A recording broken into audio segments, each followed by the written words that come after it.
Today we're taking a closer look at the Tidecraft. Now, I know some of you guys think this boat's a complete waste of money, but honestly, it has potential. Either way, it doesn't matter what I think, because there's a plot twist. I'm leaving the fate of the Tidecraft up to you guys in the comment section down below.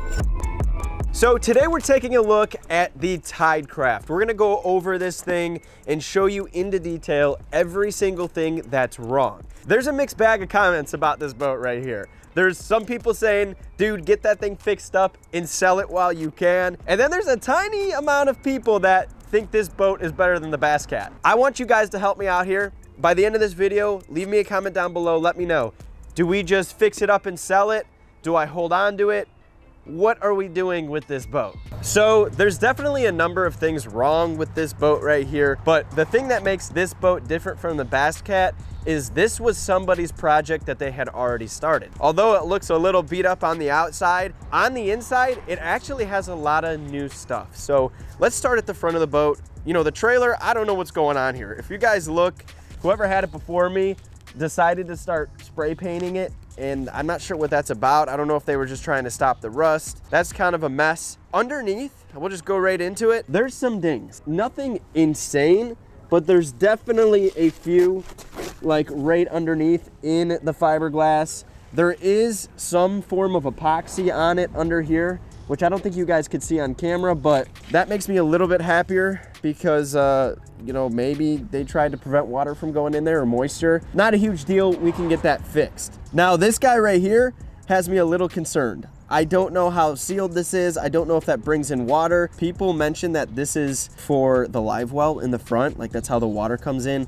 So if that's correct, let me know either way, but that is a little interesting, just kind of having a hole in the bottom of the boat. As I showed you guys before, it's really sun beaten, so we're gonna have to bring that back with a nice wash in wax, but no big deal. Some rubbing compound and wax should be able to bring that back. So coming on up to the front, it's gonna need some work. The deck is really spacious, I love that, but there is a soft spot in the fiberglass right here. It's soft enough to where I bounce, it literally cracks. So we're gonna have to completely rip off this carpet just like we did the Bass Cat. Again, not a huge deal, but it does kind of suck. This was definitely a custom deck by whoever had the boat before me. If you guys see right here, I already started ripping back the carpet and it's not even on there that good, to be honest. The good news is this wood is not rotted out, so we can pretty much keep that the same. I don't think I'm gonna put a ton of effort into redoing the deck. The reason that there's a wooden deck on here is because this boat was originally designed to be an open bow and a fishing ski. So originally there was seats for people to sit here and then a fiberglass deck for whoever to fish off of. This guy made their own custom template and added on to the deck. So I'm pretty happy about that. It's not rotted out. We're gonna be able to reuse this. The one thing I don't love are these compartments. I don't know why they thought having this small of a compartment was convenient, but there's nothing you can really put in there or take out of there with a compartment being this small. So we got to decide, are we going to try and open that compartment up? Are we going to allow this deck to have better storage? So the deck up front isn't looking too bad. It's definitely got some potential, but it's a little confused, if I had to say. So we're going to figure that out, but comments down below, what should I do? Should I completely restructure the deck? Should I just leave it how it is and recarpet it because I got to get rid of this boat? Let me know what you think. For me, this is really nice up here. There's all new wiring in the front. There's a new trim switch. There's a cigarette lighter to plug in a phone charger, and there's a hookup for a trolling motor that is linked all the way to the back for your batteries. Here's another thing that gives me hope as far as the functionality of the boat is if you look right here, this boat is registered until 2023. In Ohio, you register your boat pretty much every 3 years. So that means within the past 3 years, this boat has attempted to be on the water or has literally been in the water. So that's a really, really good sign. There was originally a railing on top. There are screw holes along the whole top of the boat. They did fill that in with epoxy to prevent from moisture going in there. So whoever was doing this project had the right idea. I wouldn't say they exactly went about it in the best way, but maybe they were just looking for a boat to get out on the water. Sometimes that's all you need. So the trailer on the outside down here is a little mixed up too. What do you guys think? Should I redo the whole trailer? I've done it before. This boat here actually was originally bright yellow. When I redid this boat, I sanded the whole trailer down with discs and repainted it, and the paint's held up great, but it was a lot of work. So is that something that maybe I should do for this trailer to make it look better? It's a trailer, whatever. Should I just let it roll? These fenders are a mess. I don't know what they were thinking with this carpet. Some people sometimes just slap some stuff on there. This is new. I can tell by just how new the screws are, but not exactly my my preference as far as putting like a rug over a wheel well, but hey, it makes it unique. So we'll probably have to replace those. On the very back, it does have new trailer lights. So like I said, somebody was putting some work into this at some point. So that's nice. These things work great. I towed it home, no problem. You can tell those are brand new. They're probably from Amazon, just a trailer light kit. So nothing to really do there. This swim ladder, should we keep it? Should we get rid of it? It's probably nice if you fall out of the boat and need to get back in. I don't know. It kind of worries me that it might rip out at some point in time if I don't reinforce that in some type of way. Come on up into here and show you guys the cockpit. All right, this door going to the deck, not sure what the plan was there. I don't know why they have a hinge on the bottom. There's nothing that holds that up there, so I don't really know what they were thinking there. That doesn't stay up. So the floor of this boat, unlike the Bass Cat, is very, very solid. There's no parts that are spongy or anything that I have to worry about. These seats, I don't know what I want to do with the seats, guys. You know, should I get new ones? These do have potential to be redone. They are cracking though. They're kind of cool color, but we need to get rid of these seats. Oh, they're so waterlogged. All right, the seats are gone. They're done. No seats. There's all these toggle switches. Now, nothing's hooked up to power yet. We could go get a battery here out of the Bass Cat and throw one in here to see if any of this stuff works, but want to say that this switch panel is not original, but I could be wrong. I also don't know. Oh, wait. Do you hear that? That's a bilge pump. There's definitely a bilge pump on and a battery in there.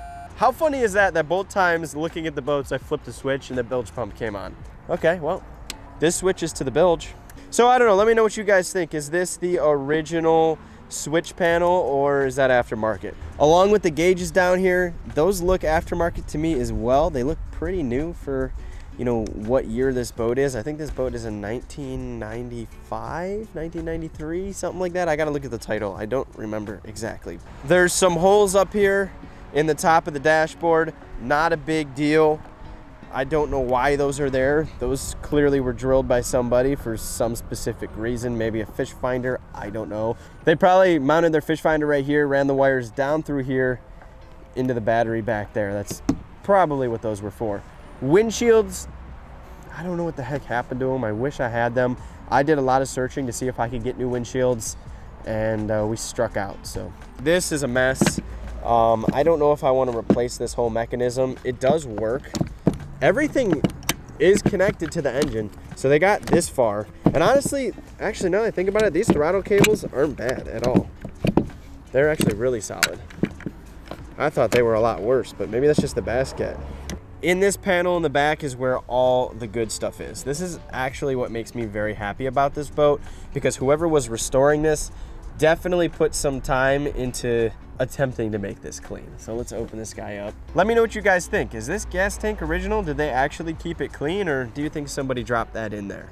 Along with all the hoses and the wiring, it's a little unorganized, but it's brand new. I can tell you right now, those water pumps are aftermarket. You get those at Walmart. I used one in my old John boat. The battery looks somewhat newer, so obviously they had the intention of getting that in there. It probably needs a good charging. Pulling these wires out, these are all the connections to the engine and the jack plate. So that's another thing. Like, I know nothing about wiring these up. So if you guys can help me out right now, please leave me a comment. How do you hook this up to a battery? I've been looking at videos online and there's nothing too great that teaches me. We got a blue wire, a green wire, and a black wire. Which is my power? Which is my switch? Which is my ground? Is there an adapter that is supposed to connect to this? I need help there. I don't know how this works. I believe these wires right here go up to the throttle and the ignition so that we can actually get the engine started. You have this right here that goes directly to this guy right here, so that just plugs in. So that definitely goes there. But like, how do I hook it up to power? Where does this reach the battery so that when I turn the key, it gets power? We have all new gas hookups right here, which is really awesome. That's good to go. That gas hose looks pretty darn new. We got to get this hooked up. That's not a big deal. This is a 2-stroke motor. The oil reservoir is actually in my garage. It's not in the boat, but it is a gas oil mix engine. Most of these older engines are 2-stroke. In the back here, there is a hydraulic for the trim that is not hooked up. There is a plate that the guy gave me that goes on the back of the engine right here that connects this hydraulic to this hydraulic over here. I'm really curious if they work. And honestly, now that I'm thinking about it, guys, this connection that I was showing you earlier goes to this motor right here. Is this a motor for the tilt trim or is it for the jack plate? Now that I think about it, I don't even know if this has power to the jack plate or anything like that. Maybe it's just the trim. Underneath the hood, it's not looking too bad. I obviously don't know if the thing runs, but it looks cleaner than I expected. So that's good. So it's not full of rat's nests like the Bass Cat, but if I'm being honest though, these 2-stroke motors aren't too complex. I've never rebuilt a boat engine in my life. I've completely taken apart a few Mercuries before, but back in the day, I used to, build dirt bikes and stuff like that. So it can't be that much harder. 2-stroke is a 2-stroke at the end of the day, or as us dirt bikers like to call them, 2 smokes. Down here is one of my biggest pet peeves for people who own boats. And if you're one of these people, I'm sorry, but I'm calling you out. Every transducer that was ever on this boat was literally screwed directly into the fiberglass. Anytime that I personally have mounted transducers, I bought a plastic mounting plate, I epoxied it or glued it to the hull of the boat, and then I put screws into that mounting plate so that we're not putting actual holes below the float line in the bass boat. So these are definitely going to need repair. We're going to have to pull all these out because if you can't tell, they are literally not connected to anything. They're all clipped wires from old transducers. So these are going to have to come off. They're going to have to get filled, sanded down, taken care of. Not a huge deal, but honestly, I just think to myself, why does anybody think that driving a screw directly into the bottom of the boat is a good idea? Up on top right here, there's a hole in the top of the boat. This is what makes me think that there was originally 2 gas tanks in this boat, and that one's aftermarket, because typically boats have a gas tank on the right side and the left side. If you look over here, this is where you fill the gas up at, and it looks almost identical in size to that one over there. So I could be wrong, but if I had to guess, at one point there was another entrance here for gasoline, and it went into the tank that was on this side. They pulled it out, took out the old one so you didn't accidentally just put gas in the bottom of the boat. That's just my assumption. So we're definitely gonna have to probably fill that some way, somehow. Not a huge deal. It is above the float line, but it is close enough to where if you had a big engine and it took water towards the back, that it would probably go in there. Now, this guy right here is another concern of mine. Not really a big concern, I'd say. It's honestly a simple fix, but don't really understand what's going on there. Let me move that out of the way. I think what I'll have to do is put some kind of brace from here to here, maybe a piece of aluminum, maybe a piece of wood, so that when I lay it down, it sits flush on top of the back of the boat so that there's a center support, and that'll just kind of make this a lot less flexible. So simple fix, kind of a dumb design in my opinion, but I don't know if that's original or not. So one more thing that I left out within the cockpit area was the steering wheel. I forgot to mention this to you guys, and I don't know if this is a big deal or not. I don't think it is, but I could be wrong, so let me know. I cannot, for the life of me, really turn this engine. I mean, it'll go, but it's like not having power steering in an old vehicle. So does this thing just need to be greased up? The engine turns when I turn it, but it's definitely way too hard. There are some grease fittings. There's a grease fitting here and a grease fitting here. Maybe I just need to pump some grease in there to get that moving again smoothly. It doesn't look rusted or anything, but let me know about that as well. So that's really about it. It's not the prettiest thing ever, but personally, I think it's a lot less work than the Bass Cat. But when it comes to value and things like that, it's not there with the Bass Cat. this isn't going to be your top speed tournament boat, especially with that 50 horsepower engine. If I had to guess, that 50 horse motor is not gonna be cruising on plane, but it's gonna get you where you need to go, and I think it's gonna be great for somebody who just wants to get out on Sunday or Saturday, whatever it may be, and do some fishing. So I need your guys' help. What should I do? Should I try and bring this thing from 0 to hero, just like the Bass Cat? Or should I put the bare minimum into it, make it look pretty, get the engine running, sell it to somebody who can put it to use, and then dump that money into the Bass Cat? With that being said, if you guys are on Team Tidecraft, drop me a comment down below if you have any suggestions on how to fix this thing up. What would you do? Also, let me know. If you guys are new here, do me a favor, smash the subscribe button. We're about to start ripping the floor out of the Bass Cat. So for those of you guys who are on hashtag Team Bass Cat, we're gonna find out if that boat is completely destroyed or if it still has life left. Thank you guys so much for watching, and I'll catch you next time.